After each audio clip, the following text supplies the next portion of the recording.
இதுவரைக்கும் தாவீதுனுடைய வாழ்க்கையில பாத்தீங்கன்னா எல்லாமே வெற்றி. அவன் போய் சண்டை போடுற இடத்தெல்லாம் வெற்றி. அவன் எங்கெங்கெல்லாம் போய் சண்டை போடணும் அங்க எல்லாம் வெற்றி அடைந்து கொண்டே இருக்கிறான்.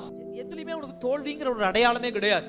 இப்ப ஒரு பொசிஷனை மேல அடையறதுக்கு கீழே இருந்து போராட்டம், ஸ்ட்ரகிள் பண்ணி டாப்ல வரும். எந்த விஷயத்தையும் சுலபமா சம்பாதிச்சிட முடியாது, சுலபமா என்ன பண்ணிடாது மீட்டுக்கு எடுத்துட முடியாது.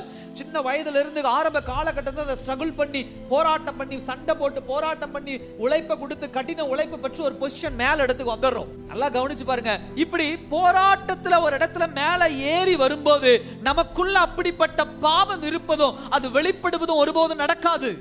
எப்ப நீ ஒரு சக்சஸ் ரீச் பண்றியோ, எப்ப ஒரு மேல இடத்துக்கு போறியோ, எப்ப நீ ஒரு பணக்காரன் ஆகுறியோ, எப்ப உங்ககிட்ட ஐஸ்வர்யம் வருதோ, எப்ப உன் பாக்கெட்ல அதிக பணம் வருதோ, அப்பொழுதுதான் இந்த பாவம் அப்படியே மேல வர ஆரம்பிக்கும். ஏன் அப்படின்னு சொன்னா, நீ போராட்டம் பண்ணி உன் வாழ்க்கையில நான் அதை வாங்கணும் இதை வாங்கணும், மேலிடத்துக்கு போகணும், மேல போய் சம்பாதிக்கணும், இப்படி எல்லாம் போராடும் போது உன் வாழ்க்கையை நீ தற்காத்து கொள்ளுவ.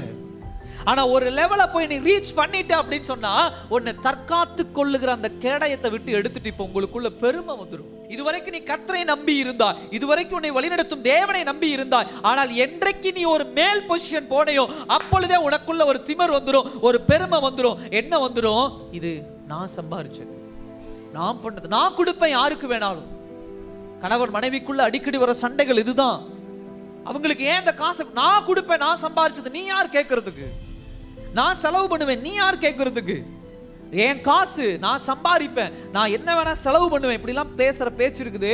இது எல்லாமே உங்களுடைய சுற்றி இருக்கக்கூடிய அந்த பாதுகாப்பு வளையத்தை, அந்த பாதுகாப்பு கேடயத்தை கொஞ்சம் கொஞ்சமா இறக்கிட்டு இருக்கிறீங்க. பிசாசு இந்த டைமுக்கு தான் பார்த்துக்கிட்டே இருக்கிறான். he is waiting. சாத்தான் வெயிட் பண்ணிட்டே இருப்பான், பிசாசு வெயிட் பண்ணிட்டே இருப்பான். எஸ், உங்ககிட்ட ஒரு சின்ன கிராக் இருக்குது, அதை நான் சரியான நேரத்தில் உபயோகப்படுத்துவேன்னு சொல்லி கரெக்டா நீ மேல் லெவல்ல போய் நீங்க ரீச் பண்ண உடனே அந்த கிராக் வழியா உள்ள கொண்டு வந்து ஃபுல்லா தர மாட்டேன்.